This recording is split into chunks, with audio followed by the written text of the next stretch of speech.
MC charges into the fight. Red beams blast his way, but he dodges instantly. Dagger drawn, a maid in white confronts the hero and coldly commands, "Step aside." He says he's got this, he knows magic. Instantly, the blue-haired boy summons a fireball in his hand. Before becoming the thousand-armed and Dr. Panacea, Segel lost everything. On the eve of his 15th birthday, his status and home are stripped away. The MC's father declares Segil's half-brother, Mongol, the new heir. He laughed at his brother, declaring himself the new heir since Segel was too weak to be a duke. Segil von Ardek remembers his lifelong grind to become a worthy heir. After Mum died, everything changed. His stepmother seized control of the house. Mongol and his mother ruthlessly mocked the boy to secure the inheritance, knowing his father would never lift a finger to help. At 13, children are blessed. That's when a Mongol awakens the sword. Emperor technique, one of the world's most powerful skills. MC lands. Goddess Amalia's gift, but for a noble, it's trash. This loser skill only sparks tiny fires or drips a bit of water. Even the priests were baffled. They had no clue who Goddess Amalia was or why she mattered. Furious, the hero's father refused to support anyone with worthless life magic. 77 characters. Final choice. Furious, the hero's father refused to support anyone. Segil is banished by mourning and stripped of the Ducle name, while his stepmother and her son watch him leave with smug grins. He returns to his room to find Pullman the dark elf and his maid already waiting. Shocked he isn't mad, the elf tugs his cheeks, but he just grins and admits he's actually glad. She was shocked, but she'd already overheard that he'd lost his title and inheritance. Pole pitied her former master's son, sure his mother died of grief. But Segil countered, even she would have walked away. 0 regrets. Mom's dead and he's leaving home forever. But he knows his loyal servant Pavella has his back. He leaves immediately, skipping the morning deadline. She agrees, they're already packed and ready. The boy heads to the barony of Diego to tell his grandfather everything. But reaching this walled fortress far from the capital will be a long, brutal journey. Cycle's carriage hits a brutal road, shaking violently. Before he can react, Pavel loses his balance and slams onto his knees. To dodge the awkwardness, he quickly changes the subject and pops his status window. Amalia is the source of the gift and the mysterious goddess of creation. No one knows her, but she's the most powerful deity of them all. Backed by the supreme god, he knew his stepmother would cause a massive scandal if she found out. The duchy ignored Segil's status. If they'd checked, the king would have personally approved the heir. His stepmother's already hunting him, certain her son Mongol is the sole heir. He had to get stronger and stay sharp before revealing his gift, even far from the duchy. The elf and the young man reach Baron Degas' gates, squinting as sunlight floods the carriage. He stared at the massive wall, realizing even the king's army couldn't breach it. Segil didn't care about losing his noble title. He had a secret trump card. Memories of 2 past lives. In his past life, he was a legendary great sage, always clad in white robes and wielding a wooden staff. Remembering his past, he decides to finally do what he couldn't before see the entire world. He knew nothing of this world, but his eyes burned with raw grit and a hunger for discovery. Sargo knew to survive his journey, he had to get stronger. The carriage stops, and the boy steps out to a familiar voice. It's been years since they last met. He looks up, locking eyes with a man in a black tailcoat. He nods. It's been a long time. Master Roxwell welcomed the guests, expecting Segil and his companion to arrive much earlier. Roxwell knocks to signal his arrival while the guys watch closely. Once cleared, he leads the boy to the threshold. A man in a jacket stands by the window as Baron Diego spots his grandson and smirks. Diego rushes for a hug, but she stays ice cold, shoving him back and smacking his head until he hits the floor. Arms crossed, the boy reveals he's been expelled from the Duke's family. Grandpa shrugs it off, prioritizing Pal since she's ignoring him, while the annoyed elf calls him shallow. The young noble glares at the owner slumped on the floor, doubting this guy really runs the kingdom's top trading firm. The Baron already knew about the exile, and as Sourgold turned to leave, Diego stopped him to finally speak with his grandson. One catch, Grandpa only listens if Powell is there. The boy just sighs. Grandma enters with a tray, saying Grandpa's been waiting and asking him to stay for a while. He can to refuse. Seeing his grandma, he smiles and agrees to stay. The boy spills the whole story to the maid, leaving his grandparents stunned by the wild news. The Baron asks for his next move, and the boy's ready. He's heading to a capital clinic and becoming an adventurer to get stronger. The man gets the adventurer dream but wonders about the clinic. The boy smiles. It's the perfect spot to master magic because real art isn't to what people expect. He can use offensive magic, but his support spells are way stronger and speed up leveling. His unique skill lets him cast exactly what he needs on the fly. Once he's strong, he's off to see the world, leaving his grandparents stunned. Grandma's stunned since all boys look identical, while the Baron fumes as QDPRW tails him. She snaps, screaming at her grandson as her stomach drops. Blindsided by the massive hit, he drops instantly, leaving the guys in total shock. Raymer ignores Diego's unconscious body and keeps talking, certain he and Paula will live life their own way. Pal nods, stunned. He's usually a sarcastic jerk, but around Grandma Sael, this elf is pure respect. He credits his grandma's open mind and that constant, radiant smile. In the capital, our hero meets Johnson, owner of a shop backed by the Boldigo Company. Stunned, the man asks Segel if he's serious about renting the house for dirt cheap. He nods, seeking a house near the slums among the commoners. He asks Johnson for a lead, watching the old man's reaction intently. Johnson flags a border spot, but it's bad news and not just because of its nasty reputation. Paul Maris creeps up and cuts the hero off, whispering that this is the Manish estate, sending the boy jumping in terror. Seigel and Johnson glare at the elf after she nearly gives them a heart attack, but she calmly claims she's been sitting there in silence the whole time. Powell and Johnson clash. Johnson screams he almost died, but Powell mocks him, saying he wouldn't die that easily. Sipping tea, the hero watches Johnson and Powell go way back. They bicker constantly, but they're actually inseparable. Sai lets go, realizing they still act like children. Despite living for centuries, Powell hasn't changed one bit. The welding fades as clicking heels approach from behind. His hands tremble, rattling the teacup in his grip. An elf girl stands behind him, calling his name with a fake smile. Her eyes are irritated, and that grin spells trouble. She asks if he's thinking something dirty, but he stammers a denial, eyes locked forward as he prays to survive. Believing him or not, the elf warns him to stay sharp. Suddenly, he remembers the golden rule. Never think about her real age. 20 years ago, the Manitius family was slaughtered in their mansion, and something evil has haunted the halls ever since. The boy doubts the house is haunted, but Johnson confirms it. The boy asks why they don't hire a priest. It's expensive, but it works. The man shakes his head. They already tried, and every priest who stepped inside was slaughtered by. Johnson lost his estate to a merchant friend, but the house's dark history scares off every buyer. Segel was sure he'd crush the spirits, so Johnson ignored the warnings and let him go. With the goddess of creation's gift, he figured it'd be a cakewalk. Johnson is the great-grandfather's elite right hand. He runs the capital's business empire and knows the secret behind the boy's true power. The boy is literally trembling with hype to see the house, but Powell completely misreads him. She hugs him tight from behind, happily offering to keep him warm if he gets cold. Sai flinches and shoves the elf girl's hands off, stammering that he isn't a cold. She just laughs, convinced he's just too shy. The hero, his ally, and a weirdly named Sandal reach a mansion. It looks brand new, not like a dusty noblesse ruin, not a soul in sight, just eerie silence. The boy offers 5 silver a month. Sandal admits it was 3 gold, but things have changed. Sensing the mansion's dark energy, Cycle realizes this evil drove everyone out, leaving their homes to rot and be demolished. He asks Sandal what's inside, but Sandal just smiles nervously and plays dumb. He glared and almost invited the realtor in, but the man started shaking, refusing to cross the threshold and begging not to be forced inside. The hero asks to proceed. Shaking, the Sandal hands him a golden key, warning that any trouble is his alone. Agree, and he moves forward. He nods, unlocks the gate, and heads inside with his maid. Wind blasts the MC, forcing him to shield his eyes as Powell steps up to protect the squad. She pauses, sensing crushing pressure and a massive spirit. She glares at the house with ice-cold eyes. Hero's stunned.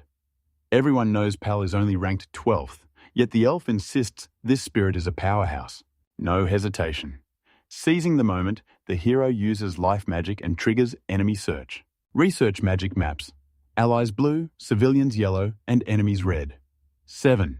Red markers glow in the estate cycle's ghost targets. Knowing the job's tough, he asks the agent if rent spikes once the spirits vanish. Sandal promises another dirt-cheap estate if the plan works. Realizing it's hopeless, the guy and the elf head out. But Sandal panics, grabbing the guy's clothes and dragging him down to stop them. Tearful and desperate, the realtor begs Sigil to banish the spirits. He's the last hope after the curse killed everyone else. He clings to Sigil's clothes, refusing to let him leave. The Sandal tells the boy spirits are wasting prime real estate.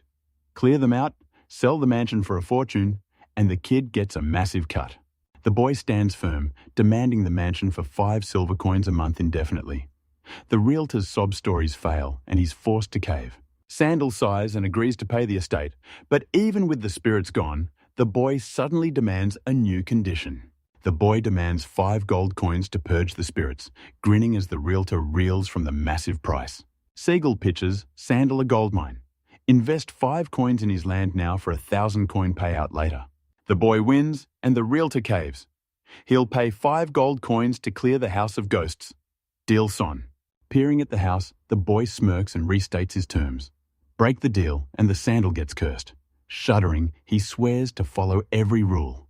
Looking back one last time, he smiles at Sandal and Palin, thanking them for the work before leaving the quiet estate. He grabs his key, twists the lock, and steps into the mansion. Stepping inside, he notices the massive doors look seriously expensive. He spots carpets climbing the stairs and massive pillars.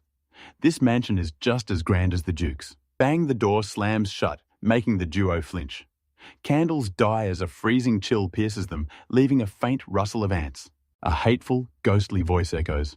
The boy and elf whip around, searching for the source. A scream rips through the dark as a stranger ambushes the hero, yelling he'll kill the new owners, but he leaps aside without a scratch. The maid draws hidden thigh blades and tells the master to step aside. Her eyes burn with resolve. She'll die to protect him. Blades out, the elf parries every strike, shielding her master with a burning focus and an iron grip. She's fighting for her life against a horde, but he's just staring at her elven thighs. He flashes a thumbs up and starts grading her mid-battle talk about bad timing. Powell asks if Sai's hurt. He's fine. The girl demands a plan. He's got a crude plan. Telling the elf to watch, he thrusts his hand forward and readies a spell. He triggers Sacred Barrier Sphere, light exploding from his palm to seal the area. Light solidifies into walls, encasing the estate in a massive star shape visible from the sky. The paladin disarms in shock as the girl summons a high-tier sacred barrier, her faith in the young master absolute. He used past life magic before his gift, but now he's reached a whole new level. Unleashing a massive spell, he uses his new compression ability to crush the barrier. Hooded spirits scream as heavy chains bind them tight. Trapped and helpless, the skeletal phantoms accept their defeat. Powell and the MC inspect the skeletons, proving the legends are real 6 phantoms and a lich are lurking here. He figures the monsters were trapped in the mansion, sparing the city from a massacre. But they only have one demand: freedom. Staring at the ghost, he realizes it's a lich, the peak evolution of the undead. No wonder they slaughtered the priest. Monsters scream for freedom, but the boy stays calm. He tells them to accept death and find peace, then asks if they recognize their killers. Dialogue is impossible. He asks about the killer, but the skeletons only chant one word in unison. I hate. Powell realizes the talk is going nowhere. She sighs and steps closer. The elf warns the master this isn't a dialogue. Hearing Pavel's voice, the boy spins around in shock. She approaches, explaining only the young master can speak to the lich. The barrier translates monster speech and lets the skeletons understand. Sale S every word. Studying the barrier again, memories flood back. He finally understands why Lich is so full of resentment. Sai remembers his stepfamily's mockery and the father who exiled him, stripped his title, and abandoned him to rot. Snapping back, he tells his friend the leech wants revenge on its killer and everyone else, but he has no clue where that killer is hiding. Chains rattle as the lich leans in, whispering a secret only Cycle understands. Cycle's eyes widen, and the elf demands to know what he heard. Refusing a shameful death, Lich submits to the boy on one condition: they find and crush his killers together. The boy awkwardly denies it, arguing that after 20 years, finding the killers is impossible. Lich agrees anyway, but the guy's panicked. He has no clue how to find criminals from 20 years ago. Lich swears he remembers the attackers, but Sai isn't buying it. 20 years have passed, faces have changed, and they have zero leads for a real search. The elf jumps back in. If they can find the culprits or don't want to waste time, they should just tame the monster. Nothing is stopping them. The girl reached out, still talking. The elf realized even if these trapped souls escaped, they'd never find peace. Pao sadly offers them hope. She no longer hates the monsters, she finally understands their motives. Sayal agrees she's right. He's been bottling up dark emotions, but a maid's giggle suddenly breaks his trance. He finally sees through the elf's kindness. She's got a plan. If the witch serves the master, she'll get more chances to see Sai. Clenching his fists, the boy accepts the leech's deal. He can't guarantee revenge for the restless souls, but he'll give it everything he's got. He raises his hand to blast the lich and light explodes from his palm. Light engulfs the estate and the trapped monster, blasting through the windows in a blinding pillar. Everything pauses. He leans out the window, watching the fountain's thin stream ripple the water. A knock hits the door. Without turning, Seigel lets the guest in. A man in a black tailcoat enters, apologizing for the sudden intrusion. Bowing with a smile, the young man tells the master breakfast is ready in the dining room. The boy smiles and follows. This is Eric Manitius, the man he tamed earlier, who built this massive mansion. Subjugated into a human form, Lycan, the soldier transforms as Sai follows the boy to the estate's massive dining room doors. Soldrich reveals his past 20 years ago. His servants revolted and slaughtered his family. He remembers their faces, but after 2 decades, identifying them now is nearly impossible. Eric pulls the boy's chair closer while Artemis sets the table, watching them calmly as he grabs a napkin. Holding her hand, the elf explains the rules fork on the left, and utensils only when the young master asks. Confused, the girl apologizes to Mr. Sai she's worried, but Segel brushes it off. It's no big deal. Meet Artemida, a soldier's daughter. Once a powerful ghost, she's now a doll-like creature staring shyly at Seigel. The boy won tea, forgive the servants for killing that baby. 20 years ago, grudges Dante justify murder. Smiling, he tells the girl, it's fine, but warns her to act right next time. Eric and Artemis prep the kitchen. He only meant to tame Lich, but the girl is inseparable. They're a package deal. Other ghosts can turn human, but once tamed. Curse broken Lich, and the girl finally have peace. Spirit rumors are dead, and the estate is back to life. Sandal's snatching up cheap land for profit, and Say knows he's only out for himself. Meanwhile, the other owners have no clue the boy can actually conquer spirits. Lunch ends and a soldier calls from behind. The boy turns, calls him sir, and asks for the plan. Ditching his name and family, he's now just S. He stands up, ready to reveal his plan to the room. The young man tasks a soldier with guarding the estate, and a sharp nod confirms the mission. Powell's packed and ready to leave with the young master. With a home and staff secured, Sai is finally opening his own clinic. In the capital, Pal and Pal reopen their clinic in the exact same building. Staring at the ceiling, the elf waits in dead silence.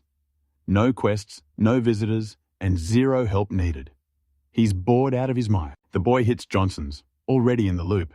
He'd joined the guild earlier, but as a total rookie, no one would mentor him. The old man rants until the youth asks if he's gone too far. Johnson uses an old name, but the kid shuts him down instantly with a correction. Now going by Sai, the boy insists on the name sensing a motive.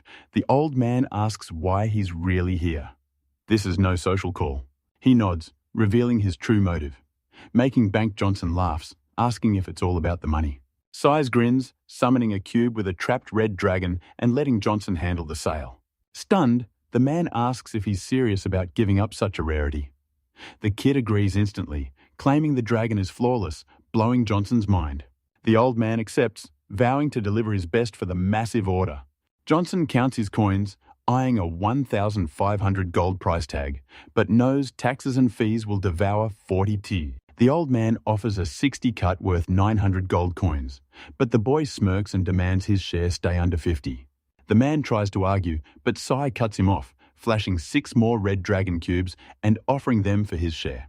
Yesterday, he scaled Mount Bardo, home to giant red dragons. One spots him and growls, blocking his path. Red dragons are the world's strongest, capable of erasing nations instantly. Knowing no one dares challenge them, They live in isolation, high in the mountains.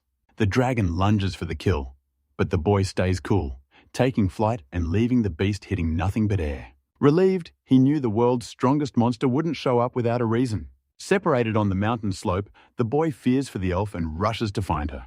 He raises his hands, summoning spirits to slay the dragon. The shadows obey, readying their strike. The boy warns Don to hurt the dragon, but desperate warriors charge the beast to fight back. A ghost's drying spell drains the dragon's life, sending it crashing down with an air-shaking roar as the boy notes the move's power. Enraged, the dragon growls, smoke bursting from its snout as a fire rages inside. The red dragon's flames incinerate the land, but the ghosts are untouched. They sidestep the fire, waiting for the perfect opening to strike. The red dragon crushes the lich, but 5 foes are too many. Sensing defeat, the beast flees into the sky. Sai fires a binding spell, blasting metal chains from his palm that wrap and pin the dragon down. Trapped, the beast howls and struggles in vain before crashing down, kicking up a massive cloud of dust. Cast the preservation spell and lock the fallen dragon in the storage cube. It's never getting out. Relieved, he goes to find his companion, but she suddenly tackles him from behind with a hug, praising his performance. He asks if she's okay, but where's the dragon? She just smiles. The beast is already dead. He looks back and spots a knocked-out dragon on the hill. He's stunned. How did she solo that beast? The elf leans in, whispering that the hero deserves a kiss. He frowns, insisting he's no hero and hasn't done anything special. She swears he's her hero, certain he'll crush any dragon that stands in his way. Sai thanks her, confused, while Shaylee looks away. To him, she's the real hero. She just soloed that massive dragon. A servant taps the master's shoulder. He turns to ask why, only to witness pure horror. Pal and the leeches are surrounded by massive dragons. 3 loom on the hills while a 4th dives straight for him. Pal hunts for an exit, but the beast is way too fast.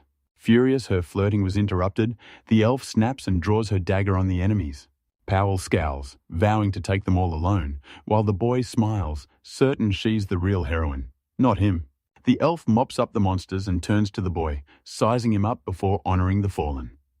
By sunset, Pal and Sai have bagged 7 red dragons. Back in the present, the boy rings the clinic bell, signalling his friend he's back. She tackles him in a hug, cheering that they finally have 0 visitors today. The boy's stunned, no one's buying their dirt cheap deals, and the elf girl is just as annoyed. He closes his eyes, thinking, the clinic is open and cheap, but empty. He needs a plan to get the whole city's attention. Pavel snaps me out of it. Since no one's coming, she suggests we spend time together. He eyes the girl, scanning her chest, gentle smile, and slender legs. He decides to go for it and moves closer, but the situation flips instantly. The clinic door bursts open as a wounded man stumbles in. He's got a massive sword, a cane, and a bandaged leg, gushing blood. He's in agony. Pavel clicks her tongue, glaring at the man in the aisle. He's just as pissed since his plans are ruined. But work comes first. The wounded man points to the sign, asking if these dirt-cheap prices are actually real. At the admin desk, Pal breaks down the costs. 4th class pays 5 large coppers, while 3rd class costs 2 small silvers and requires an ID. He's stunned. These prices are a steal compared to priests who charge 50 to 500 times more. The kid's calm, knowing this clinic is top tier and affordable. Mr. Joyce smiles, greeting his first patient. Pal checks the ID. If he's an adventurer, treatment costs 2 small silver coins. He's shocked. His first client is a real adventurer, spotting the armor and bandaged leg. The commander seats the adventurer and peels back his bandages, revealing the man is wrapped head to toe. The elephant and his crew stare in total shock. Black spots on his hands and feet prove an outside force is killing his tissue. Powell covers his nose from a sudden foul stench.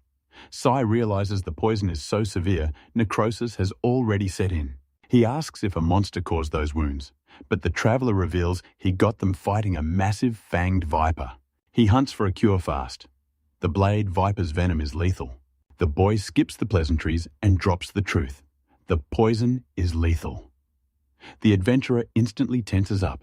Eyes closed, the man asks if he's dying, but the boy reassures him a cure is possible. The man asks if this disaster costs extra, but the kid waves him off. It's an easy fix, and the price is final. Sai orders him to stay still, unleashing an analytical light from his palm to scan the wounds. He hiccups in shock as magic yanks him skyward, bright rays engulfing his body. He scans the skill data the adventurer is poisoned in 12 different spots. Sai scans the shocked traveler 3 wounds, 5 rotting patches, and 4 spots where the bone is exposed. First, he purges the poison. He presses his palm to the wound, chanting a healing spell as glowing particles flood the leg and instantly clear the rot. Watching everyone closely, he whispers with a shaky voice that his long-time pain is finally gone. He casts regeneration magic floods his wounds, erasing every scratch and restoring his body to peak health instantly. Wiping his brow, he sighs in relief. The treatment's done, the poison is officially purged. Shocked, the adventurer leaps up, asking if his scars are truly gone. He tests his legs and realizes he's fully mobile again, while Sia begs him to quit fighting. He nods, vowing to stop being reckless, overjoyed. He thanks the kid for saving him again and again. The man praised Sai's genius and offered a bonus, but Sai refused, insisting the treatment was too simple for extra pay. He winks, promises to stay out of trouble, and turns to leave, only to stop dead. He stops at the door, realizing he forgot to introduce himself. Meet Dawson, a veteran adventurer. Smiling, the boy waves goodbye, saying his name's on the plaque, it's Sai. Dawson laughed, swearing to remember his savior's name before heading back to the city. His friend logs their only patient for the day and sets the notebook aside. Next day, Saya meets Bale in the city, who immediately asks if the Red Dragons have a buyer. Johnson's chief secretary Bale bows, thanking the boy for the early morning visit. He hands the secretary maid cupcakes, paying a deposit so his family can try them. She's thrilled and thanks him for the gift. Bale leads the boy inside. Johnson plans to put his secretary in charge of a separate department. The boy ushered Sai inside, already hearing how Bale crushed the Red Dragon deal. In Johnson's quiet home, he tells the boy the Duke of Delaria bought the dragon cold tea sits untouched. Saya recognizes the name Duke Delaria, a powerful minister with massive influence. Bale sets the sugar bowl down, revealing the Duke raised 2,000 large coins. The boy's shocked. It's way more than planned. A total jackpot. Johnson takes over. Companies fought in auctions for these. This veteran knows the price is sky high because they are insanely rare. Johnson wasn't done. He leaned in close and whispered a high-stakes secret. The old man reveals a massive adventurer guild order. Everything is going exactly as planned. The boy asks for the buyers' names. Johnson nods confidently. Even if the guild hides the info, he'll find them. He sighs, handing over another red dragon cube. The man snatches it, promising his reward is coming soon. Whistling a tune, he heads back to his room, wondering what is next. The answer hits fast. He stops, staring in awe at the once-abandoned clinic. A massive line of kids swarmed the house, and Powell couldn't keep up. Sai enters to find a crowd of kids and elders.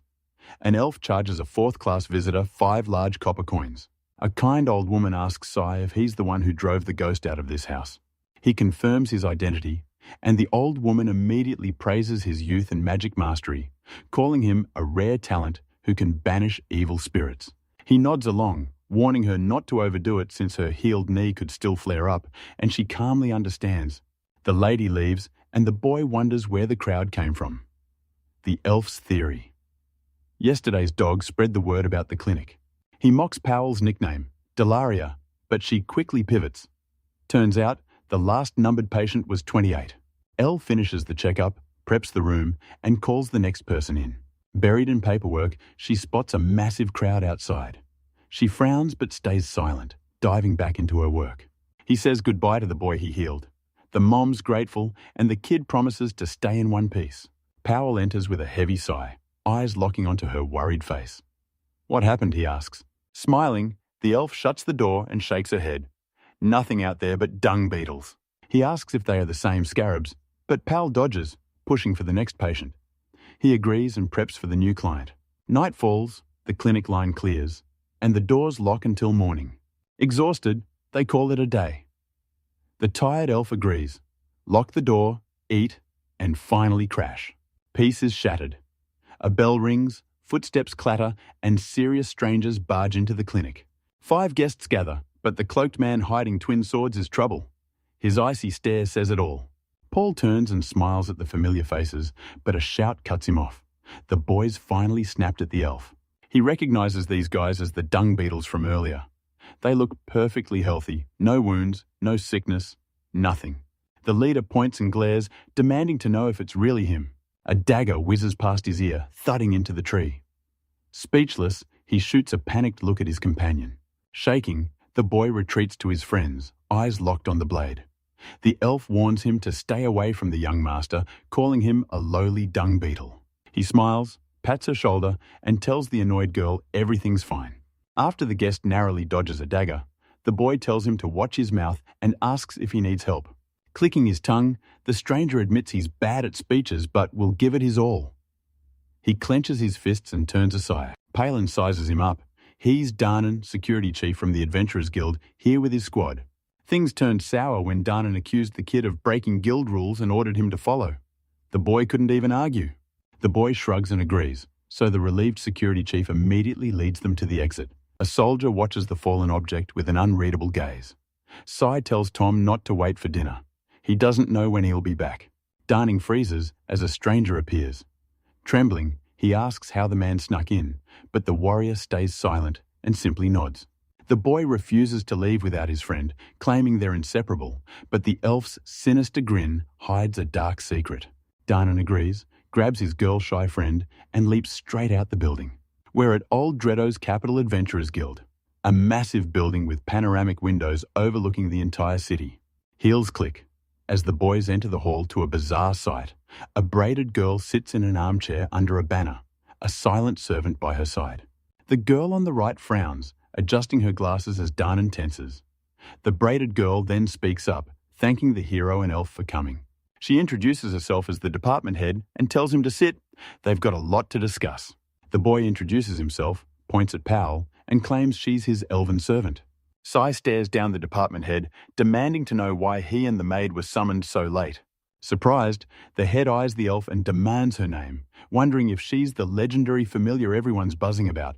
An escort blocks the girl, shielding the guests. Adjusting her glasses, Rosie, head of purchasing, sizes him up and keeps talking with total confidence. You grab her hips and she reveals the Geist Guild violation. Shocked, he asks which rule he broke. The procurement chief explains the rule guild members must offer all monster loot to the guild first. Sayer knows the rule because he studied every guild document the day he joined. Trickless says the guy blew at that red dragon at Johnson's door should have been handed to the guild first. He questions the charges and fires back, admitting the red dragon belonged to the guild, leaving all three stunned. The head declares it a violation. The boss spins, shouting directly at the guildmaster. She says Sai knowingly broke the trade rules and deserves the ultimate punishment. Pointing at the boy, the boss yells to hand him over, but never specifies which visitor. The department head lunges, grabbing the girl. Procurement orders Darnan's capture, and though the manager tries to stop her, it's already too late. Darkness swallows the room, choking the air. Powell readies for battle to protect his master, who sits frozen and expressionless. Darnan gasps under crushing pressure. Her throat and nose are squeezed shut, leaving her suffocating. He sizes up the guild and orders no fighting, but his partner is ready to slit throats just to shut them up. Sai shakes his head, insisting they don't need it, then barks at his servant to shut up and obey. Sighing, the elf admits she only agreed because it was the young master. Pressure vanishes, light floods the room, and the three adventurers finally gasp for air. The department head eyes Sai, admitting he sold the red dragon but insisting he broke 0 guild rules. Back to normal, she asked what his earlier move meant. Her mind's a tangled mess. She caught Powell's scheme early and tried to cut the supply, but she's keeping her cool. Sai knows the guild rules, so he tried to quest for the red dragon before selling it to Johnson. She stares in shock, but he stays cool.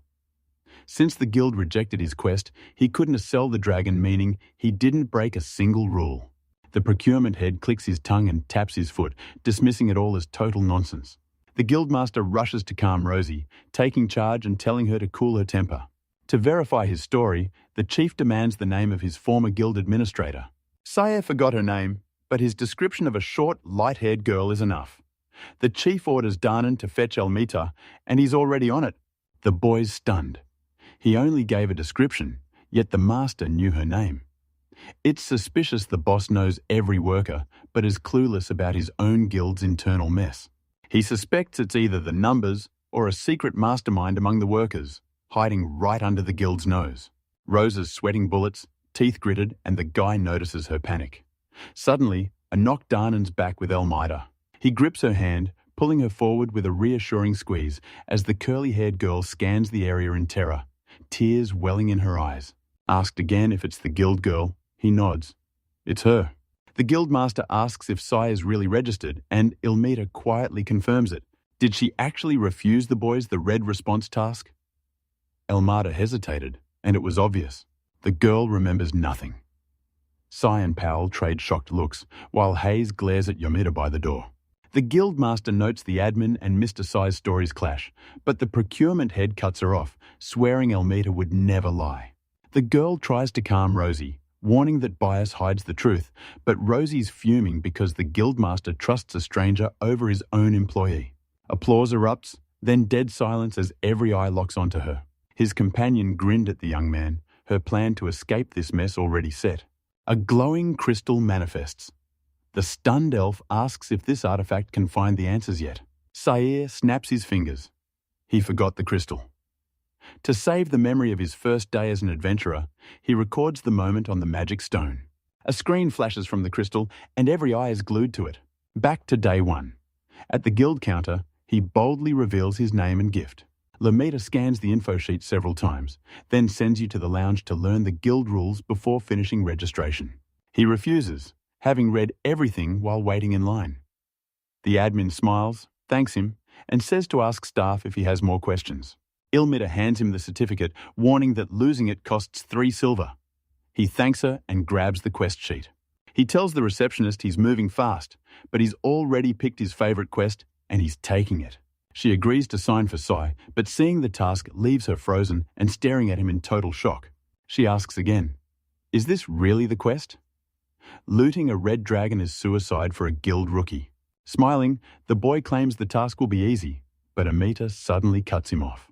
She warns he's dead wrong. The real nightmare is just starting. The red dragon is here and she can't take her eyes off the beast. Emilda sets a 10-day deadline, miss it, and he loses 10 gold from his 100 gold reward. She shrugs off the risk, claiming she'll just pay a fine, but the girl snaps, refusing to trust a guild newbie as their shouting draws a crowd of whispering onlookers. Confused, he asks if he can pick his own quests, but the admin shuts him down. That's not an option. Emilda scoffs and rolls her eyes every year. Some rookie thinks he can slay a dragon. He weighed his options, refusing to take no for an answer. He asks again, but the answer's the same. She refuses to give the rookie the mission. Sayan accepts the harsh reality, thanking Emilda for her support and trusting her wisdom. Smiling, she tells Sai there are plenty of easy beginner tasks and to just ask if he's interested. The crystal's memories snap shut. The room goes silent, eyes glued to the frozen frame. The master orders Emilda bound. Danan silently grabs the rope. Rosie shields the girl from the mildew and quickly binds her. She blurts out that the admin followed her orders. Emilda's innocent. Rosie admits she ordered the girl to hide and lie just to save another rookie from a suicide mission. The guildmaster watches as the girl explains how reckless, unprepared adventurers keep getting themselves killed. Rosie pounds the door, screaming that the guild's on the hook if things go south, then slumps in defeat. The department head stands and marches towards Sai, who's still watching in silence. The guildmaster bows, apologizing for dragging the innocent young master into the guild's internal conflict. Now doubting if Rosie and Emilda were wrong, she orders a deeper probe, sending the blonde girl ducking behind the purchasing head. Notting stands. It's midnight. He grumbles about being dragged to the guild with no break after a brutal day. Turning back, the boy tells the guildmaster he's counting on her to fix this. Pell follows close behind. Outside, a guy yawns and stretches finally. Time to eat and crash. She asks if he's satisfied, and he smiles. Winking, he says the admin is screwed, but Sai's happy. He finally got that guild apology. He's certain they'll strike a deal once the smoke clears. 3 days later, Cian and his elf meet the guildmaster, finding Rosie and Elmita on 3 months unpaid probation. 24 more well-known figures get hit with 3-month pay cuts. They just sigh, nod, and hang on every word. The boss finishes the report. He loses 3 months' pay, and Dana loses 1. Feeling sick, she suddenly collapses into a chair. Sai rushed to the guildmaster, worried she'd worsened, but she stopped him, insisting it's just insomnia. To settle the false accusations, Sai's offered 100 gold coins if he accepts. He stares at her, stunned. 100 gold for a fake charge. Total overkill. He never saw this coming. He stays silent, realizing the guildmaster wants to stay close to a dragon slayer, while the master waits nervously for him to accept the reward. He bets acting annoyed will tilt the odds, looks up, and asks again how much cash. Panicked, the guildmaster offers a max of 150 gold coins, but Sai cuts him off instantly. Confident his offer beats gold, he smirks and slashes the workers' punishments. The boss smells a trap and calls him out, but the guy stays cool. Don, to trust me. Fine, pay the full 100 gold then. Sai asks about Manisha's estate. The guildmaster knows it well. Rumors of spirit exorcisms. They are already rocking the capital. Hero asks again, are these spirits the Manishi family? The guildmaster suspected it since they owned the house, but she didn't know the full story. He nods, echoing the Manisha chief. Like the other spirits, he wants revenge on their killers. The guild leader can to help? He arrived after the incident, and no one in the guild remembers anything from 20 years ago. The records show the thieves are already caught slum dwellers targeting the rich. Most of the loot is back. Sai denies the slum rumors. The ghosts told him the truth. Every victim was targeted for being a McKenna. Noticing her silence, he adds servants work here 24/7, yet somehow not a single one was harmed. Said isn't hunting the killer. He just needs the locations of the family's former servants. He'll handle the rest alone. No guild required. Deal S struck the guildmaster caves, promising the intel but warns it'll take time. As the duo heads downstairs, their boss stops them. Word of the Red Dragon's defeat is spreading, and the king might want an audience. She orders Sai to alert the guild the moment the king invites him, but he doesn't get why. The guild leader vows to shield the boy from the king, and Sai trusts her instantly. After the game, she thanks him again for the teamwork, and he heads out with the elf. Sai steps out of the guild into a downpour. The maid calls him kind to cheer him up, but he brushes it off as fake flattery. Pole frets over her hair in the rain but stays silent. He secured the guild alliance. Now, a few recruits should finally cool the soldiers' anger. Watching the guests leave, the guildmaster mutters Paul Maris, recalling her old title, The Fire of Misfortune. Guildmaster remembers the tragedy that struck his childhood home. A gentle hand strokes the girl's head, urging her to live for others. She tears up, speechless. For ages, the Forest S elf guardians despised their dark kin. 2 centuries ago, the Dark Elves rebelled, sparking an all-out war. The elves were dominating until a new Dark Elf leader turned the tide. Their leader was a girl with long black hair and eyes like the night, a combination unheard of among elves. This elf was different. She mastered the shadows, and her dark powers doomed her entire race. The elf chief surrenders, but she doesn't stop. She stomps him and laughs with pure satisfaction. Elmanuis trembles and hides in someone's arms, glancing at the leader's horrific smile. Palmaris Monterey, the Fire Calamity.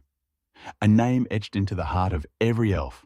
The elf leader's family was executed, leaving only Elmanus alive.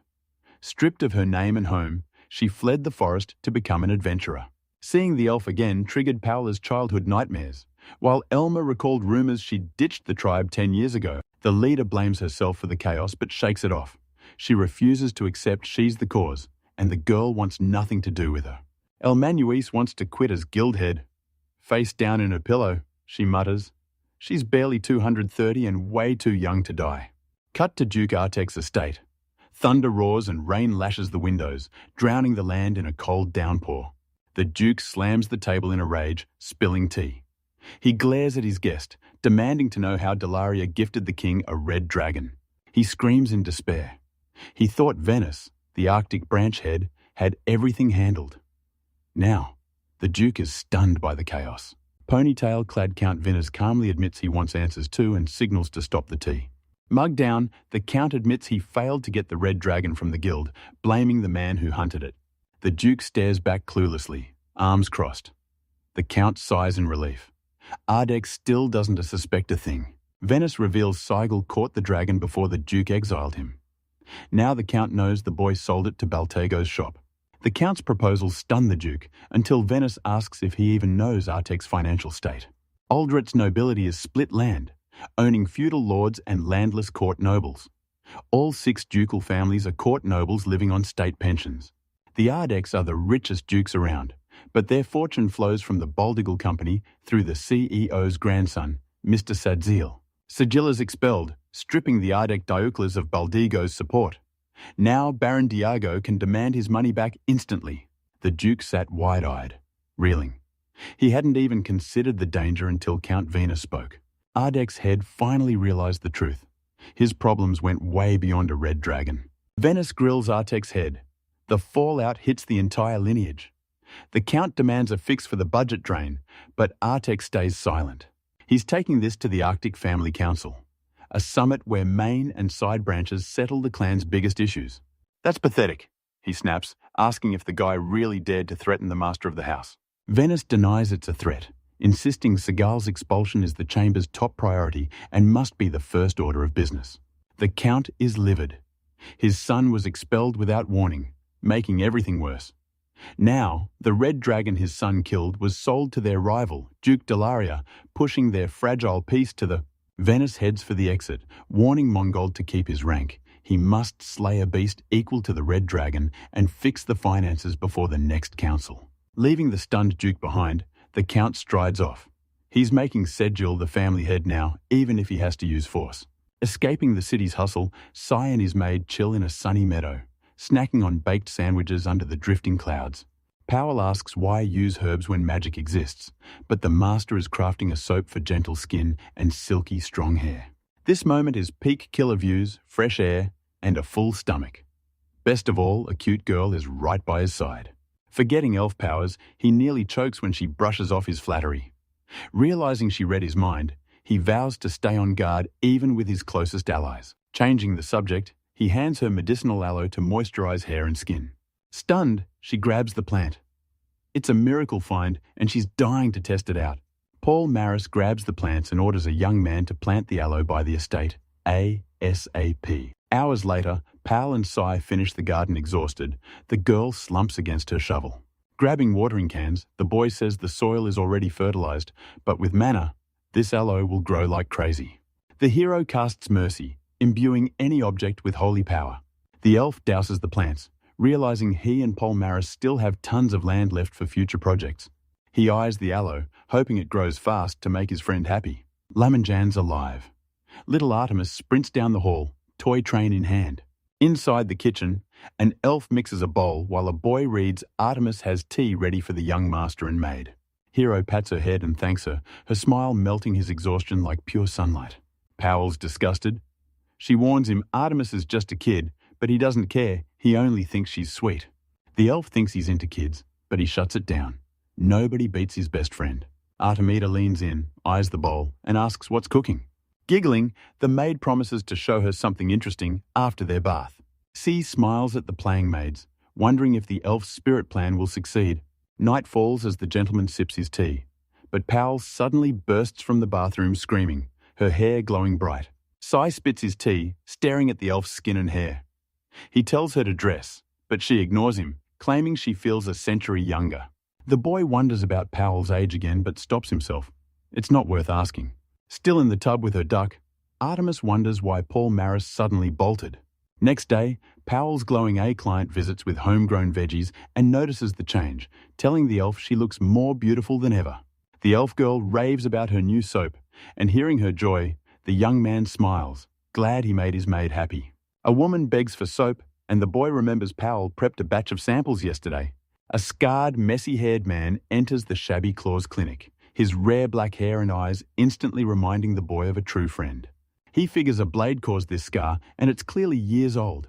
The boy asks about the stranger's eye and parents, but gets shut down instantly. The boy won T-Budge arms crossed. He refuses to treat the silent man, even offering a refund to make him leave. Annoyed, the boy turns to Powell to collect his treatment fee. He storms out, slams the door, and mutters in rage. He's fuming over the size rejection, but he's stuck with it. Pam pouts, calling him annoying, while he just nods and listens intently. He knew he'd return to the clinic, sensing that something massive was about to go down. Clasping her hands through tears, Powell tells Segal the soap is gone and begs for more. Segal stops watering his flowers and turns to her. He blasts Powell for wasting soap, but she snaps back that hair and skin are a woman's life, and she couldn't ignore quality like this. Plants thrive here, So she says, "Sell soap ASAP." Sigil asks about the sales again. He scratched his chin and declined research, left him no time for soap. Pao suggests hiring a soap maker and paying them directly with the profits. While Cycle plots his soap business, his flask starts reacting. He saw a stone inside Saigo, realized Mana made it possible, but a sudden knock cut him off. The warrior apologizes, reporting a royal messenger at the gates asking to enter. Saigo looked up, asking the soldier if the royal messenger had really arrived. Everyone gathers in the hall as the king's messenger kicks back, acknowledging Sajil's busy schedule. He asks why the messenger is here. The envoy thanks him, revealing a red dragon Sigil once killed was just gifted to the king. The king's impressed, awarding him the Order of the Great Flame and 1,000 gold coins. Cycle eyes the Order of the Great Flame. It's the second highest rank, one of only 5, and the absolute peak for his position. The guildmaster invites him, but Cycle's stunned. They're awarding him a medal. Slaying that red dragon was a way bigger deal than he thought. The messenger cut in, demanding an answer. Cycle nodded. "Tell the king I'm in." The messenger leaves, and Seigi knows this order will enrage the duke's family, so he immediately heads to his grandmother. The warrior whispers again, and Siegel's face instantly darkens. The soldier says she's in the warehouse, but Artemis suddenly appears, covered in gunk and clutching a plate and fork. Seigel enters. Artemis confirms everyone's clear of poison and blades, while Seigel scans the room. Men in black litter the floor as a blonde survivor bows his head. Artemis points a fork at him. They want to talk. The blonde clutches his cheek in silent pain. Sigil admires his grit, then reels at sweet Artemis's ruthless torture before remembering Artemis is already dead. Sigile takes over, sending her to help the soldier at the estate. She agrees and bolts. He asks the blonde if the Duke hired them, but he knows the killer won to talk.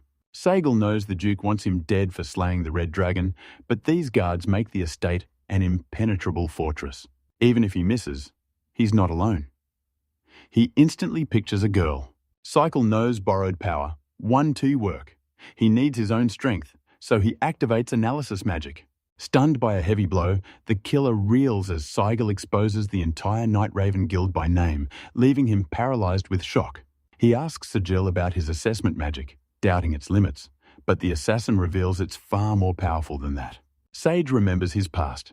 Raised in the Empire, he and his brother Masha turned to crime. At 11, Masha was executed, but Sage escaped to the kingdom and joined the guild. He confessed to the crime against Count Box. When asked, the Sage can assessment magic reveal it all. The Sage asks who he is. Cycle claims he's just a healer student and thanks him for the lessons, but the Sage demands an explanation. Gil reveals 5 Nightcrow bases in the capital. To find the client, they have to visit everyone. Tired of the constant attacks, he's wiping them all out. Their silence just cost them their entire guild. Sage warns they won't go down easy. Segel finally gets it now. They're all helping with his research. Sage is losing it, eyes wide with terror. He can only gasp, "What's happening?" On the mansion roof, Segwell reveals top leader Balombo ordered the hit and points out his location at the guild branch. Powell spots suspicious figures in black roaming the neighborhood. With 0 reports from the locals, she realizes the authorities are in league with the Night Raven. Seguil pulls on a dark glove and turns to his friend. "Take the back entrance," he orders. She nods. Powell trusts him to hold his own, but warns him to stay safe. She leaps off the roof, wind whipping her hair and clothes as she dives. Powell lands behind the killer and creeps closer, dagger drawn. She drops 3 assassins and catches her breath, but the client watching from above decides it's finally his turn to strike. He launched off the mansion roof with flight magic, boosted by her support. Something slams onto the killer's back. He looks up, sees Segil charging, and screams, "Who's that?" Segel lands smoothly and asks if he was spotted. He realizes instantly this killer isn't as skilled as he looked. More killers swarm Segil, marking him for death. They lunge with daggers, but he effortlessly evades every strike. Seguil pulls a stone and blasts the killers with a drying spell. They freeze in confusion as their strength vanishes, weapons drop, and they collapse to the ground. Seigel eyes the legendary Philosopher's Stone. For centuries, every wizard failed to craft it, but that era ends now. Segil kicks the door open, shouting, "He's not finished." He storms the assassin's room, pulls his stone, and hits them with a drying spell. Seigil apologizes to the assassins while stealing their life force. Paralyzed by his power, They demand answers, and he reveals the truth. They'll be dead in days. The Philosopher S Stone grants immortality by draining others' life force. This stolen energy heals any disease and mends even the deadliest wounds. Every ruler craves this stone. If word gets out he created it, he'll be a global legend. Sagil says the locals' energy will last 10 years. Only the magic circle tames the stone. Without it, the power drains dry. Siegel knew he had to be careful. Killer's dead, he hits the stairs, weighing his next move up or down. Powell suddenly joins him on the stairs, catching him completely off guard. Powell smiled with narrowed eyes and pointed up. Sigil headed down. They split. A blade flashes by his head out of nowhere, catching him completely off guard. The blade grazes Sigil, slicing his face open. Blood sprays as a dark-haired assassin leaps in for the kill, but Sigil draws his sword. Swords clash, tension peaking. The dark-haired man glares at Gila, demanding his name. He admits his goal, but the dark-haired man plays dumb as their argument drives them apart. Seguil calls out the sneak attack, telling him to stop playing dumb. The dark-haired man just laughs and agrees. MC scans his stance and asks if he's a knight, but the dark-haired man dodges, hiding the truth. Siegel swings, but the man leaps over the blade. He's skilled, but Siegel realizes he's weaker than expected. Siegel whips out his Philosopher S stone and dries the dark-haired guy, leaving him stunned and demanding answers. The blade clatters as the killer drops to his knees. He looks down calmly, apologizing for the wound. Sigil reaches a room and bursts inside, leaving a trail of broken enemies in his wake. Inside, he finds a girl, a suited blonde, and a guy with a bare head. He asks for the Night Raven's leader, and the smiling blonde confirms he's found him. The blonde glares, calling him an evil alien. The bear vows to handle it and charges Siegel. He thrusts his left hand forward, trapping the bear in a sacred protective zone. Siegel looms as the man punches an invisible wall, mocking how a pro guild could be shaken by one guy. MC smirks, telling him he must choose his own enemies. The blonde glares but agrees, his foot tapping nervously. The floor vanishes, catching him off guard as he plummets into the chasm. The blonde mocks his quick fall, but his smug expression instantly drops. Siegel stands, apologizes for killing the vibe, and reveals he can fly. The blonde sighs, letting him do as he pleases, then asks what he wants and if he's lost his mind. Sigilli asks the blonde if he's the leader, reveals his name is Yags, and exposes the maid as the guild's true boss. Stunned, the blonde grabs the maid's collar chain, claiming he forgot everything and calling her the main one. Siegel didn't care about right or wrong. He was taking their lives anyway and closed in. Yags tries to talk him down, but the girl tells him to back off, admitting she's the real target. She asks what he wants. Sigil demands the mastermind's name so he can wipe their entire cell off the map. She'll trade intel for her life if she falls. The orphans are finished. Segi leaned in, whispering that sympathy is useless. These orphans were raised to be criminals. The head begs Sigil for mercy again. Sigil stares, weighing her fate. He saw through her lies immune to her charms. The chief snaps. Chapter apologizes to Cycle, admits her blessing is god tier, and accepts the penalty for his lies. He swings the stone at his head, but fragments suddenly block the blow and force a stop. Magic blasts the last survivor near Khartoum.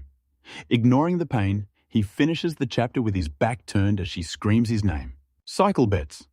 Jag's head is open since his power S drained, while the trapped bear screams and slams against the invisible wall. Refusing to back down, Jags uses his final strength to confront the head, but his body fails mid-sentence. The cycle halts the stone and watches Yags collapses at her feet as she grabs his hand, begging him to hold on. Saigul respects her crew's loyalty and gives her a choice talk now, or he'll take the info from her corpse. Submit, or he looms forever. Jagger kneels in defeat, but she glares at Saigil with pure fury. The boss asks if option 2 spares them. Seguya agrees, but she must follow his every command. The bear roars. He's still in the fight, claiming that Head is no match for Seagull. Bowing low, the leader accepts instantly it's all for their survival. Contract magic fuels the cycle. Betrayal means instant regret. He touches her head and triggers the magical chains. Powell bursts in. He turns and smiles, announcing their new teammates. Pell's baffled. She asks if he really misses her with another lowly on the team. Shocked, Sagal spins back and indignantly snaps that he's not a bad guy. The leader, Belonbo, isn't a kid. She's just short and way older than Sagal. Belamba finished the job, scoring the file on the person who placed the order. She scrapped the mercenaries to build an intel network. Sigil trusts her completely, proving she's definitely no kid. Sigil restored his followers' life force. Watching the kids play, he vowed to let them chase their dreams, and she agreed. He asks for kids to learn farming, cooking, and basic literacy. Belambos points out the window she's already found the perfect candidate. It's Madison Albon, an ex-Royal Knight Sagal's already clashed with. Kicked out of the Knight Order by a noble and losing his family to the plague, Belambo found him in total despair. Madison cares for every kid in the shelter, trying to fill the void left by his daughter. Belamba thanks him for the save. He replies, "Just call me Sai." Smiling warmly, she promised to listen to Mr. Sai. Cycle asks if he's finally ready to talk, just as Powell passes the window carrying a basket. He addresses a dark-haired boy in rags, a massive scar running from his forehead to his lip. His name's Pads. No father, drunk mother long gone, and that eye. A cruel noble's handiwork. Sigil calls him Unlucky Pads, shuts his eyes, turns away in a rage, and demands silence. MC orders them to sit still and launches his analysis. He proved fall injuries can heal. Shocked and thrilled, he asks if it's for real. Sage smiled at his joy, then asked why he needed the eye.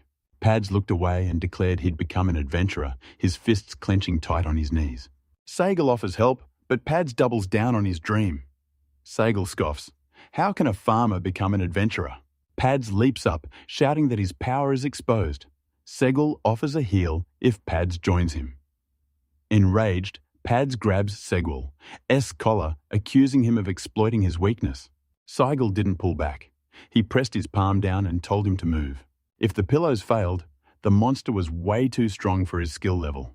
He's a doctor who saves lives, but he won't die for a patient. He lets go, letting Segal pull away. Ped joins Segal on one condition. Segal asks what it is. The dark-haired man clenches his fist, vowing revenge on the one who took his eye. Segal warned Tom to forget climbing. Tom snapped. Lose an eye first, then give me advice.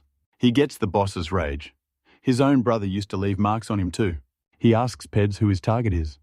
Peds forgot the name but remembers the face and needs help finding him. Pads describes a stocky, red-haired guy his age with a mole near his nose. He looks furious and calls himself the Great Me. Sigil remembers his brother, the self-proclaimed Great Mongol. The timing was way too perfect. Sigil calls him a hypocrite and starts hating. Ped asks if he knows the guy too. Sigil ruffles Pad's hair and promises help, but warns fix the eye, and Pad becomes his associate. Pad agrees, swearing to honor the deal. Sigil was already plotting. Arresting a commoner for attacking a noble wasn't enough. There was too much to gain. He needed a more ruthless plan. He was furious at his brother, but not surprised. That Mongol was always trouble. Small world. Deal fulfilled. Pads hits the garden. Blessed by the god of fertility, his farming skills are legendary. A soldier strikes him, and he's livid. He demands answers, but the soldier snaps. Pads serves. Lord Sai, now watch your mouth. Furious, he demands answers, but Soltric declares he and Powell will now train him to live as a servant. Another hit to the pillows. He begs to stop, but the soldier refuses serving. Lord Seiyu means zero mercy. Watching from the mansion, Sigil knew Powell and the soldier's training would make Patsu a perfect servant. He wished him luck, but a bell suddenly rang and a man entered. A man in a dark suit and glasses opens the door, apologizing. He's got light hair. He says they have a patient at home and begs the doctor to visit. Paul grills her about the house call. Realizing he serves someone powerful, she fears a dark conspiracy. She apologized and cancelled the visit, making the man panic and beg for an exception. Segil intercepts them, asking where they're headed. He tells Pavel the man needs help, but clinic intake is almost over. He thanks them, promising a ride to the capital S outskirts if they keep Rosalia's identity as Margrave Zoldo's daughter. A secret. They board the carriage and the journey. The Margrave of Zoldau leads the kingdom's strongest military house, guarding the border against Malta's forces. They arrive. Powell asks about the girl, but she's exhausted and the doctor has no clue what's wrong. He turns to Parla and Sigil, pleading that the doctor is his last hope and begging Rosarius for help. Sigil sees the blonde Rosalia and vows to do whatever it takes. He knocks, Astericeli grants entry, and he leads Sigil and Powell inside. He looks at Rosalia on the bed when a sudden thought strikes. What could it be? Rosalia was pale and gasping, eyes shut. One look told you she was out of time. Sigil asks when it started. Her husband says she collapsed 10 days ago, spiraled, and hit this breaking point 4 days ago. He crunched the facts and realized time was up. The diagnosis starts now. Sikial warned the group time was short. The exam starts now.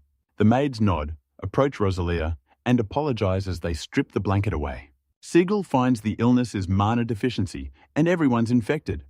Usually, mana refills like stamina, but here, it's the opposite. It just keeps draining. Wondering where it all went wrong, he spots something interesting. Sigil grills the maids for clues and learns Rosalia just attended Count Tucker's tea party. Sigil reveals the symptoms are from poison.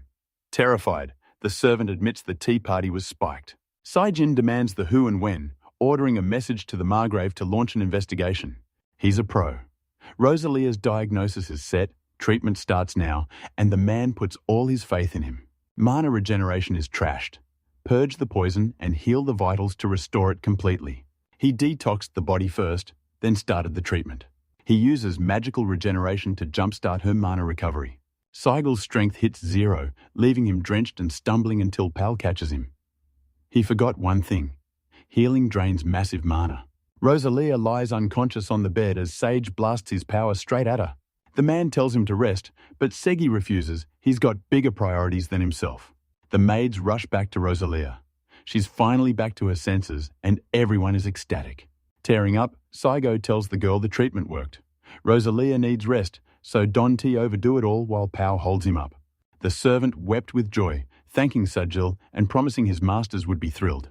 Sajil just smiled back. Riding home, Sigil warns Pavel he's overworking after a long day treating patients at the clinic. She applies recovery e-patches for the trip to the estate. Cycle laughs, thanks her, and rests his head on her lap. Cycle had never heard of mana-draining poison. His mind flashed back to Count Tucker's tea party. Days later, Doson treks the thickets, humming in high spirits. Work is finally over. He heads to the bar to unwind, but spots a man face down on the ground. Dasan rushes over, desperately trying to wake him. He flips him over and recoils. His face is pitch black. Is this even a face anymore? Segil trains the Estatus recruits, warning Tom to fix his posture and stop straining his back. Pads listened as Cycle checked his tone. After surviving Pal and Soldrick's hellish training, his daily growth was absolutely insane. The stands shook and tilted. Cycle knew his fencing was a failure. As an adventurer, he'd be dead in the first swamp. Luckily, he caught himself. Segri's advice. Forget Speedmaster every move. Muscle training starts now with the basics, and Peds is all in. Mongol is the Sword Emperor, but Psykiel thinks he's a slacker. Pedsu still needs massive training to challenge Psykiel's brother. The Sword Emperor is a lazy, stubborn peasant itching to see who's stronger. Sigil hears his name. Paul tells Dawson he's training and she'll pass the message later, but the man insists it's urgent. Sigil asks what happened, but Dawson tells him to see it for himself. He shouts that the thickets are packed with corpses, leaving Pal and Segel frozen in terror. They rush to the man Dawson left groaning against a wall. Dawson explains he stumbled onto him and several others by accident. Powell notes the face looks drenched in ink, suspecting the blackface disease cycle, silently nods. Dawson learns blackface is actually Brozon Lloyd Left's disease, a face-darkening plague that sparked a massive epidemic 1,000 years ago. Cycler corners Dawson, back-turned, and orders him to back off. The doctor asks if he touched the patients. Dawson admits he did. He's likely infected. Dawson panics, asking if he's already sick. Sigel reveals the disease incubates for 5 days. Dawson dreads the wait, knowing that's exactly when the symptoms strike. Dawson asks for a cure, but Powell says 80 die the symptoms are a death sentence. Death stared him down, and in total shock, his face went ghost white. Blackface spreads fast. In this crowd, hundreds are likely infected, but ground zero is a mystery. It might have started in another district. If the capital keeps falling this fast, tens of thousands are dead. Sagel orders the slums isolated, but Powell protests, warning that cutting them off means everyone inside starves. Dawson buried his face in panic. Sick or starving, he knew his time was up. Cycle stops them, demanding they don't quit. Isolation is their only hope. Slow the spread, contain the sick, and then find a way out. He tells Dawson to bring the infected. Dawson asks why, and Siegel reveals he's going to cure them. Shocked, Dawson asks what he can cure, and the doctor vows to do everything possible. He promised the sick Siegel he'd help until the very end, his eyes burning with iron resolve. Siegel tells Pal to alert the guild and prep supplies. Their rank as guildmasters will reach the king himself, and Pal agrees. He sent a Lycaon to prep the carriage with the soldiers, leaving Dawson stunned by the high-level monsters. Siegel orders the patients moved to a clinic for a safe exam. An adventurer arrives as Darnan's team hauls the wounded to the clinic, reporting 6 more victims and calling for blankets. Dawson lays the victim on the blanket as Powell asks if he can talk and state his name. Darnian's relieved the clinic is clear of clutter, and his ally agrees the extra space is perfect for the sick. Cycle heals the patients with magic, telling a recovered woman she's safe, but to return if the sickness reappears.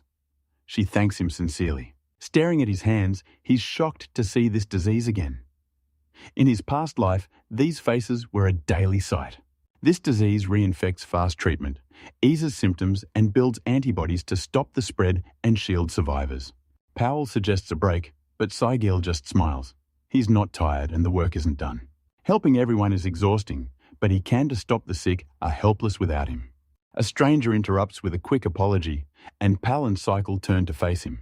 The guildmaster visits the mansion, smiles, and asks Cycle for a word. Powell serves the tea. The guild leader nods, eyes the cup, and silently downs it in one gulp. Teacher explains the slums are isolated, keeping the black-face disease contained. Famine struck as expected. Pol knew it wasn't their fault, they just chose the lesser of two evils. Distraught, the hostess admits she thought Chornolitz was just a children's horror story. Sadila's report sent the guild into action, instantly sealing the thickets off from the castle and town. The plague didn't stop. As the city filled with the sick, panicked nobles fled, spreading the infection across the entire kingdom. The government stepped in as the guild head sealed the borders, trapping the plague inside. The guild is pushing Segel's cure, but the plague won to die easily. Paul warns against rushing, but the doctor guarantees a fix. Half is crushed by the priest's weakness. They acted grand, but they're nothing but frauds. Priestly magic erases disease, but without antibodies, it'll just return. Sigil warns their magic isn't the right cure. The guild leader sent the temple doctor requirements, but noble healers failed to qualify. Now, they're stuck relying on temple priests. Infections are peaking among noble servants. Priests charge a fortune for cures, and no matter how proud they act, these servants are still just staff. Siegel says if he survives the Wild S disease, he still has to face this problem. A week later, Rosie hands me a pass and orders me back today. The guildmaster cleared their departure, but she warns me stay safe and watch out for the Black F. Saigo takes the pass with a smile, but Rosalia's servant suddenly rushes over to greet him. Saigo quickly apologizes for the carriage trouble. The servant smiles, hand on chest, promising there's no worry, it's an honor to help.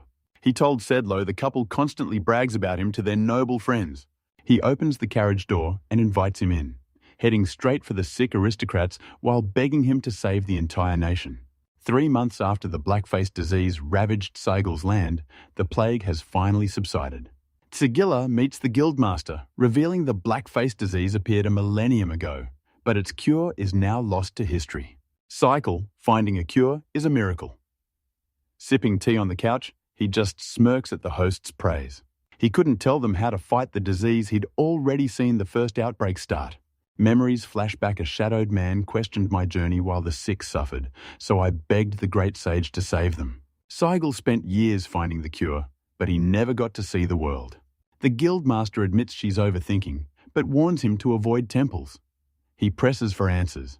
After sharing the black-faced disease cure, she overheard priests branding Sigil a direct threat to the temple's authority. Sigil hoped for teamwork, but things are going south.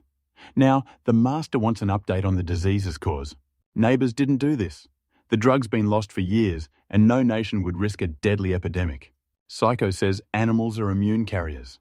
I ask if they've confirmed the theory. They need to pinpoint the first infection to find a solution. Sigil returns to the mansion, met by a smiling Madison, and Pads carries plant pots, while Madison hauls a woven basket. He smiles, announcing his return and praising their hard work as Paul greets him. She smiles with messy hair as Paul asks dinner, a bath, or her. Seigel chooses dinner over her moves, making Pavel fume. She snaps that he's missing her hints, but the hero shuts her down. He gets it, but kids are watching. She whipped around, her terrifying glare freezing Pads and Madison in their tracks as they begged her to stop. Inside the dining hall, kids sit before their meals and exchange polite greetings. Madison asks if they remember their knife training, and they all cheerily confirm. Cycle asks about the crops, and Pads promises a massive harvest. Segwell warns their aloe is running out, so Pads agrees to prep a new batch. The dog watched, realizing the submissive training worked a little too well.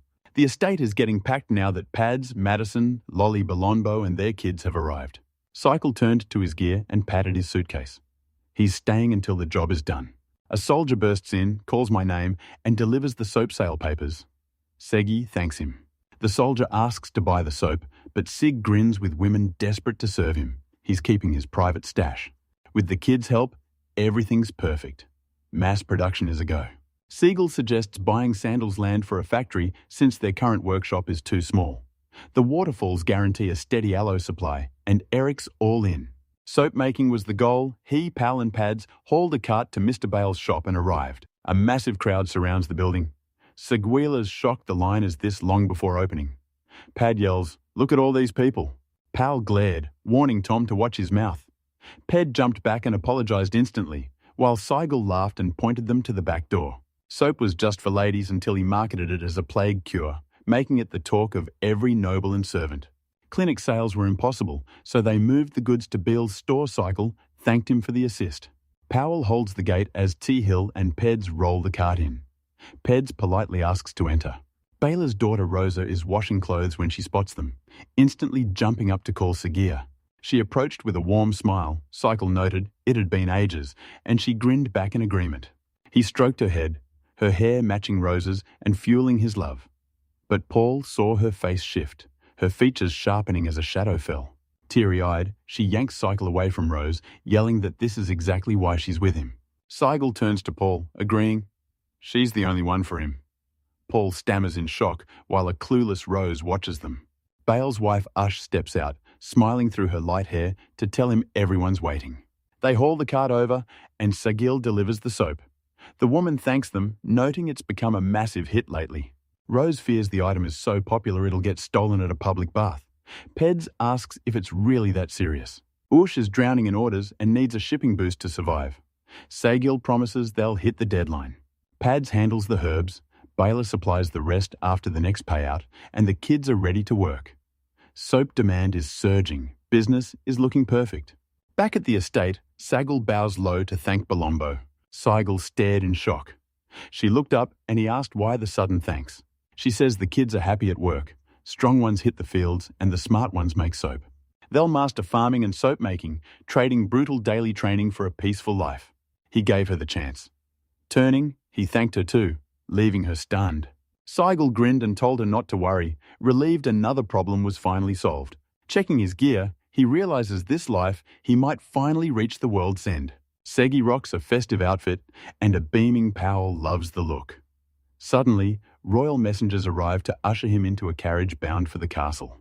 Blackface disease delayed the order of the Great Flame ceremony, but the wait is finally over. Pelin sits opposite him in the carriage and asks if he's nervous. He just stares back, lost in thought. Seigel's likely on edge. He hasn't been back to the castle since leaving home. Suddenly, the horses shrieked and the carriage jolted. He panicked. What was going on? Debris blocked the path and a wagon lay flipped. Men scrambled with crates while Ziegel demanded answers. The messenger reports a flipped cart and tells them to wait. He leaps down, checks the men, and says he's calling the patrol. Palin Segil stared out the window as the messenger was slammed to the ground, leaving the coachman terrified. Paul's shocked by bandits in the city, but Segil warns they're after souls and powerful enemies are waiting at the castle. Arrows rain down on the crew, slamming the carriage and skewering the coachman as he collapses groaning. Paul bolts from the carriage, promising to return. Segwell tries to follow, but she silences him with a sharp gesture. She winks and smiles, telling the young gentleman not to dirty his hands. Powell drops in bandits scream for her head, but Siegel just smiles, she's their ultimate hope. He hops out to check the driver dead reins cut, horses scattered. Someone just blocked every escape route. Sigil finds the groaning messenger still alive, heals him instantly, and finally sighs in relief. Uniformed guards rush the scene and demand answers. The robbers spot the guards and bolt, while Pole screams for them to wait. Cycle smiled at their perfect timing, but the guards instantly drew their swords, killing his grin. He blankly asks if he was attacked, and the guard confirms that someone just tried to kill him with magic right here. Sagal's joining them at the palace on the king's invite to personally investigate every detail. Pal rushes to help Sagville, but he stops her. They're just patrol cops attacking them means catching a serious charge. They'd meet later, she agreed, but Sigil was delayed. No one died in the sword fight, and the fleeing bandits escaped untouched. Guards protected him, but the bandits failed their first strike and snatched him anyway. They drag him to the basement guard post, locking him in a cell and shackling his hands and feet. Cycle thinks it's been 4 days since his arrest, but with no windows, he can't be sure. Legs stretched toward the bars, he knows no one's coming. In this cell, dreaming of food or water is a waste of time.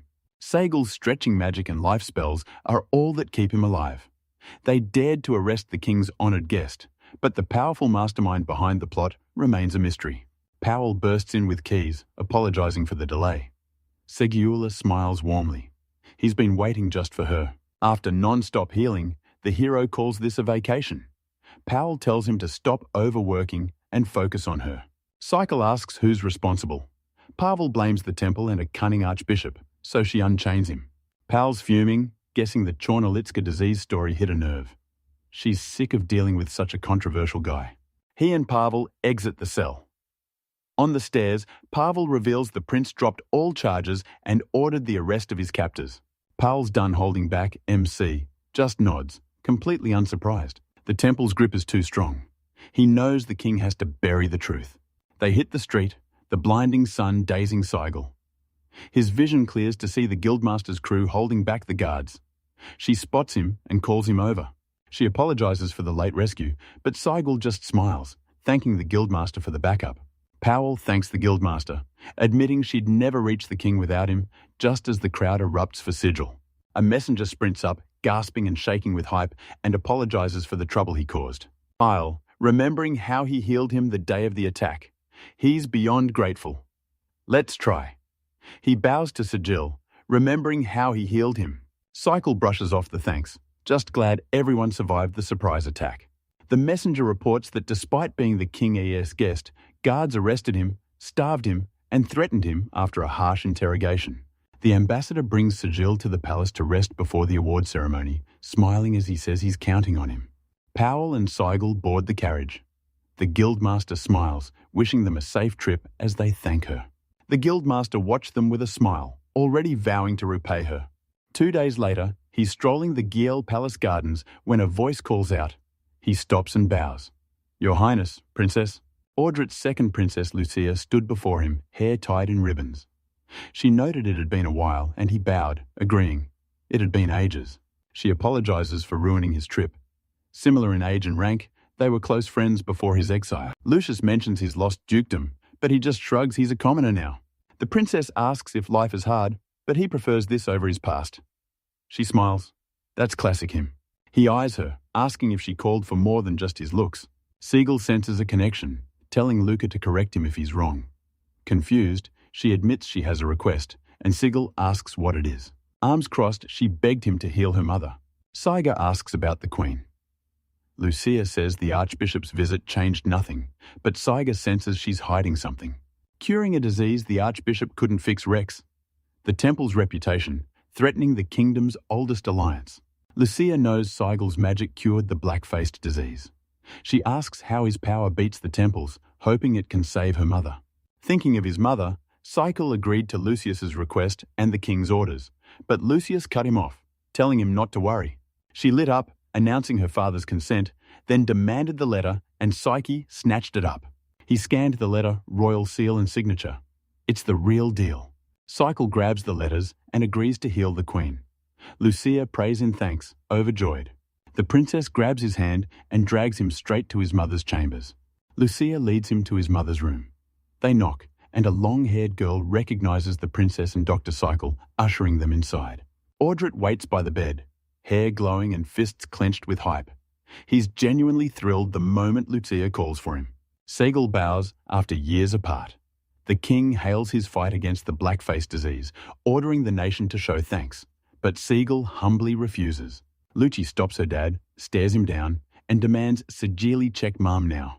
The king agrees and entrusts the queen to Sigil. Sigil vows to protect her, turning his full attention to her. Queen Jocelyn lay motionless on the bed, but then he spotted something special. Sigil realized the symptoms matched the Margrave's daughter. He told the king. She fainted 10 days ago and hit critical condition 4 days ago, prompting the king to demand how he knew. He calls the disease lack of manners, and he's already treated a patient with the same symptoms. If he's right, he's the source of the disease. He uses his magic to scan and confirm. Fears confirmed it was poison. The king panicked, asking if Jocelyn was hit. Lucia begs Saiga to save her mum. He agrees, instantly starting the cleansing and detoxification. Focusing on Jocelyn and his power, he restores mana flow with regeneration. Magic's side effects hit him again. The king worries, but he brushes it off. The treatment is finished. Jocelyn wakes up. Lucia lunges for a tearful hug as mum asks what's wrong. Segil smiles while the king hides his own tears. He vowed to spare the princess from his past pain, but the king suddenly pulled him aside. They exit as the king vows to repay them for saving the queen. But first, he has one final question. Sigil confirms it's poison. The king demands details, but Sigil knows nothing. It's a rare toxin he's never seen before. Only Rosalia shares the queen's symptoms. She was likely poisoned at Count Tucker's tea party right before the illness struck. Stroking his chin, the king finally speaks his mind on the Margrave and Duke Tucker. The Margrave reports a shadow group poisoning nobles. With Sedgil now jailed, the king seethes with rage. Clutching his chest, he realized someone was blocking Tehil from examining the queen. 2 days later, the ceremony arrives. Siegel's grandfather stares out the palace window, lost in thought. He turns to greet Tehil, praising him for slaying the red dragon and saving the nation from the plague. Everyone's impressed, but will his grandfather attend the award ceremony? Grandpa says she's earned a reward for her service, trip or not. He asks Segil if she's tired or hurt from her fall, then pulls her close. Seigel's ready to retire to his grandma's hot springs, but his grandpa vows to work until his dying breath. Grandpa pulls the team from the hike. Sigil sighs, wishing he could go since the Duke's family will never recognize his worth. Grandpa offers warm praise, but Sigil snaps back. He hates that look on his face. Grandpa put a hand on his shoulder, praising him for saving the queen, a massive honor for the royal family. Segil says the king won't meddle with the temple, so they'll just cut the trail and run. But Grandpa fires back, helping the queen is a totally different story. Grandpa built Diego's house into a powerhouse in just 1 generation. Pure respect. Now, Cycle vows to be a grandson he can be proud of. At the grand ceremony, Adventure C of the Capital Guild receives the Order of the Great Flame for slaying the Red Dragon, kneeling before the king. Segil felt a skill take hold and glanced at the brunette. The Chancellor was assessing him. But what did he see? The king pins the medal, vowing to investigate this stranger later. Now for the cash prize to wrap up the ceremony. The king reveals Saiz didn't just slay the dragon, he also cured the plague and saved the queen, leaving Segwal in total shock. He ends his speech by naming him the Great Doctor, shocking the crowd with a title no one's ever heard of. This title proves S can cure any disease. Soon, all royal doctors will hold this rank, and S will take his work far beyond the city. Whispers erupted, why him as royal physician over a priest or doctor? Suddenly, his grandfather broke the silence, applauding first. The crowd erupts as Sigil bows, honoured to accept his title from the king himself.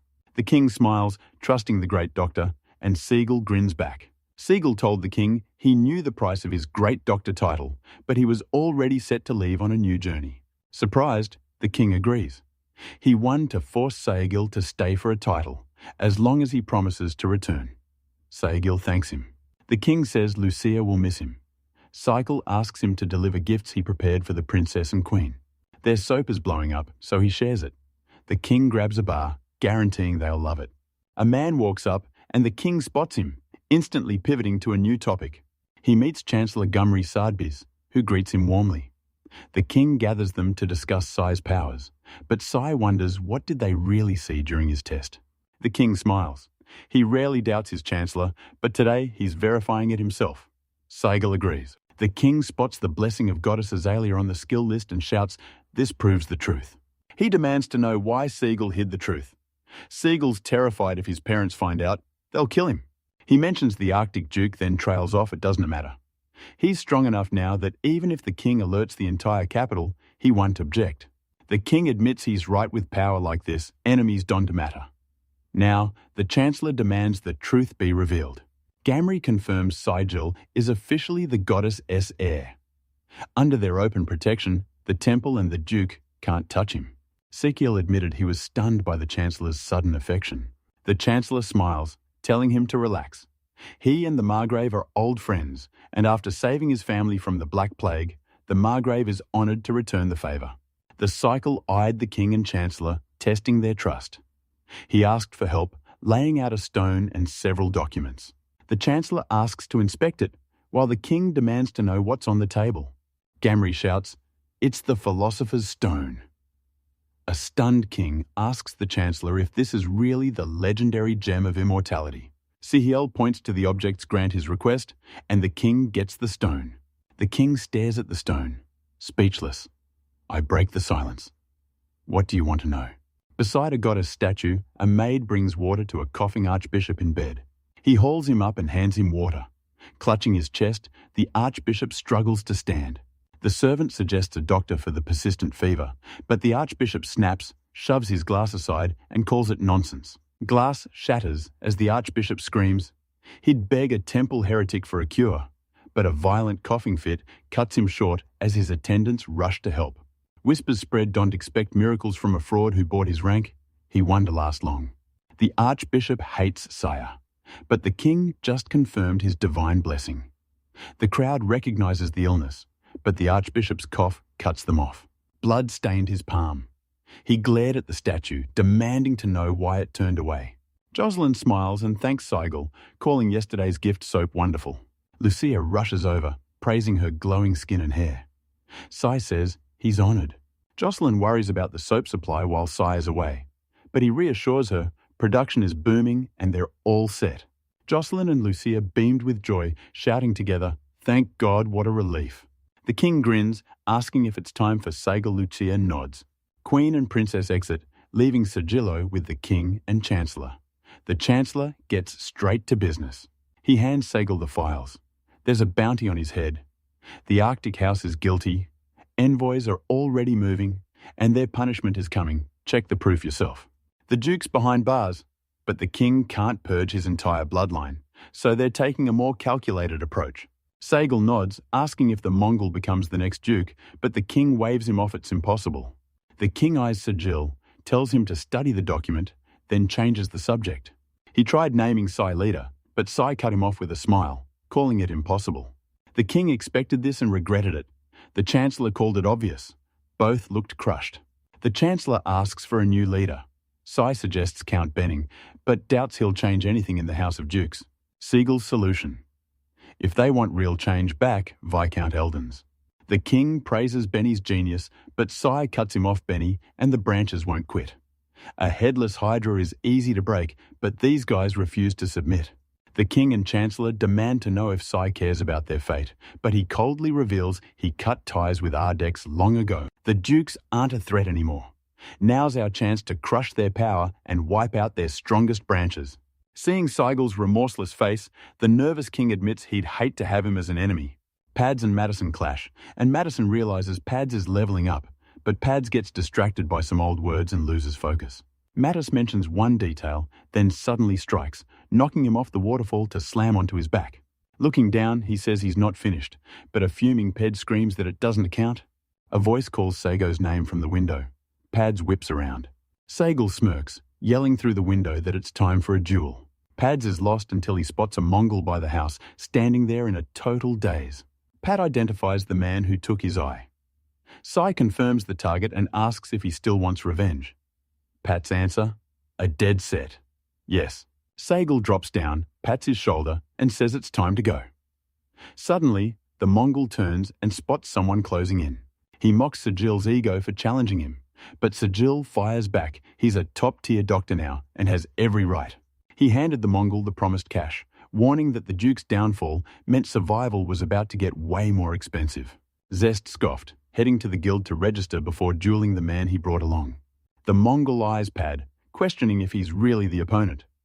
He mocks Pad's chances against the Sword Emperor, but Pad just politely greets him. Seigel guarantees the payout win or lose. The Mongol tells them to quit stalling and register. Duels are illegal for citizens, so Seigel and Pads register as adventurers, unaware a Mongol is listening. Danan announces the duel, the Mongolian Sword Emperor versus a peasant named Pads. The news spread fast. A peasant versus a swordsman. Everyone's shocked. A lowly farmer would actually dare to duel. Danan eyes Pats and Mongol, noting their relationship just took a step forward. The Mongols froze, eavesdropping on duel rumors. Voices praised the swordsman's rare skills, never dreaming they'd see the legendary Sword Emperor in the flesh. Seigel joins the guildmaster on the podium, thanking her for the training grounds. Eyeing the arena, the guildmaster tells Sky he won to back down this duel is too important to give up. She eyes the farmer in the stands. That confident look. He's a serious threat. Danan barks the rules win by knockout or surrender, but he'll stop the fight if it gets too lethal. He asks for questions. The guy shakes his head, and the PAD says he's satisfied with everyone. Danian backs away, calling the start. The Mongol charges the waterfall, shouting, "First strike wins." Mongol swings, but Pads blocks the strike, holding firm with raw strength. The impact shifts his guard, and the Mongol pounces, raining down blows while mocking his opponent's turtle-like speed. The Mongol smirks, claiming the peasant can to win, and lands a second blow. The cushions bounce as the sword slams down, spraying dirt as he shields his face. Sil shouts for the master to stay calm. The fight isn't over yet. The Mongol's barely breathing Peds shouts. He's found something, slashes his arm, then raises his blade for a massive finishing blow. He screams wildly, so Danan steps in, kills the duel, and quietly calls it, Pads wins. He's in total shock. A lowly farmer just toppled the Sword Emperor, and the crowd is going wild. Even Pads can't believe he actually pulled it off.